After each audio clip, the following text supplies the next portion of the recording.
Hi guys, কাল ছিল মামার ছেলের জন্মদিন। তো এখানে দেখো আমি আর আমার ছোটদা বিরিয়ানি রান্না করছিলাম। দেখো মানে আমি রান্না করছিলাম না, ওই রান্না করছিল, আমি শুধু ওকে একটু হেল্প করে দিচ্ছিলাম। ও বলছিল এটা এনে দে ওটা এনে দে, ওই কাজগুলো আর কি করে দিচ্ছিলাম। তো ও এখানে বিরিয়ানিটা রান্না করছে, ও কিন্তু খুব সুন্দর বিরিয়ানি করে। আর এদিকে দেখো ছোটো মাসি, মানে আমার ছোটো মাসি পায়েস করছিল। পায়েসটা দেখো, পায়েসটা দেখে তোমাদের লোভ লাগছে না? পায়েসটা কিন্তু খুব সুন্দর হয়েছিল। এই দেখো বিরিয়ানি রেডি, আহা! তারপরে আমি আর মাম্মাম রেডি হয়ে চলে গেছিলাম, কারণ কেক কাটা হবে। আর এখানে আমি আর মাম্মাম একটু খুনসুটি করছিলাম।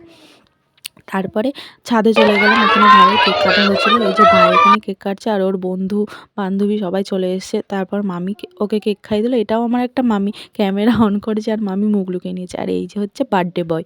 আর তারপরে দেখো ছোট বাচ্চাগুলোকে সবাইকে খাওয়াতে বসিয়ে দিয়েছিল। আমরা শেষে বসেছিলাম। এই যে আমরা শেষে বসেছি। তো ভিডিওটি ভালো লাগলে অবশ্যই লাইক, কমেন্ট এবং শেয়ার করতে একদম ভুলো না। Bye guys.